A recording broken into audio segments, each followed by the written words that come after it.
সোনার শকুন্তলা বুকে পেতাম আমি। আংটি থাকুক না থাকুক তার আঙুলে, যেতাম না কখনো যে তাকে ভুলে।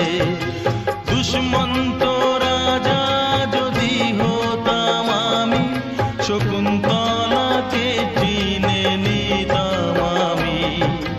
আংটি থাকুক না থাকুক তার আঙুলে, যেতাম না কখনো যে তাকে ভুলে।